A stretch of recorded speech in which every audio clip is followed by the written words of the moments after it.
Hi everyone, this is Miley, and I'm here to talk about the BlindSquare app.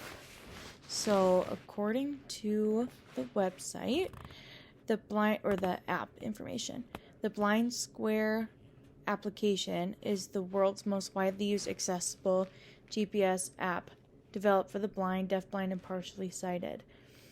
Paired with third-party navigation apps, BlindSquare's self-voicing delivers detailed points of interest and intersections for safe, reliable travel both outside and inside.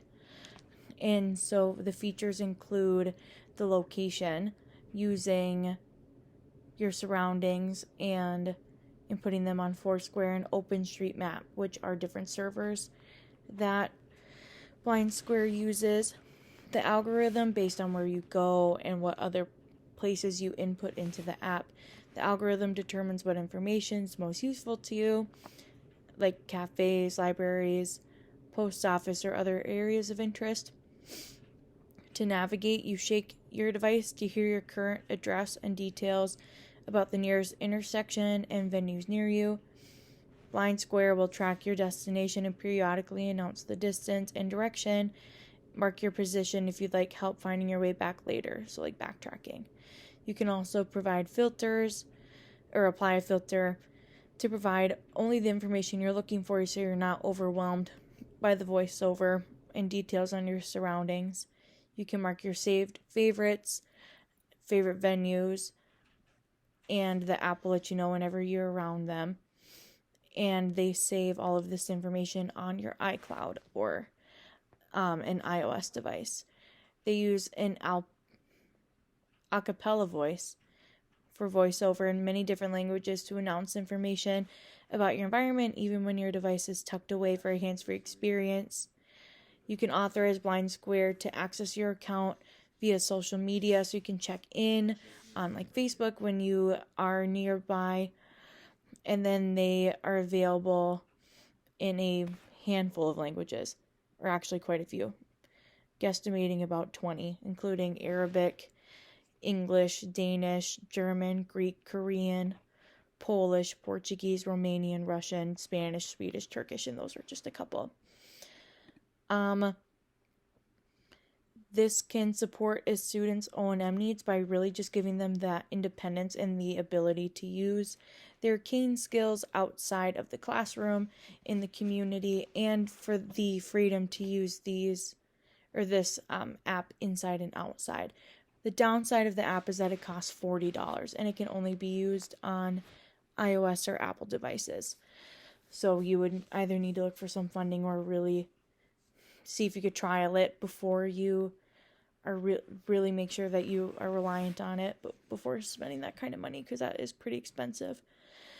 You can, in a lesson plan, you could use it in a way to use most to least prompting, so you could see if a student can navigate a space with it, an unfamiliar space, and help them map a space like a shopping mall or a place where it's a little more confusing and noisy inside.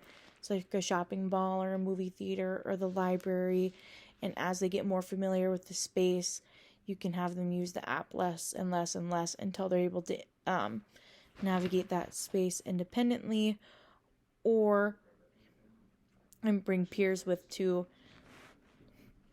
so they can be integrated with students who are learning those orientation and mobility skills. Some downsides of this app: one is the cost. Two, because that $40 is quite a bit. Two,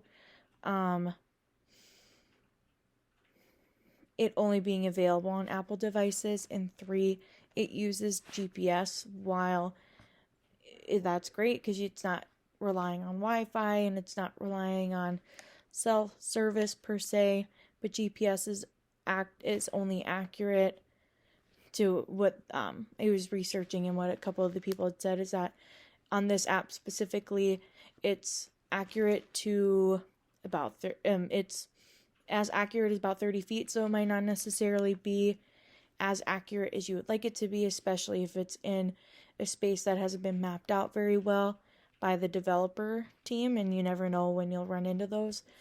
There was also one reviewer who found that the application the output was a little slow. So you had to be a little patient and wait for the app to give you all the information you wanted, which in some situations is not necessarily safe. But in other reviews that I looked at, that wasn't necessarily the case. So overall, seems like a great app and an awesome opportunity for independence for students who are able and wanting that. And I mean, who wouldn't want more independence if that's not in their wheelhouse, right? But yeah, that's it. That is BlindSquare.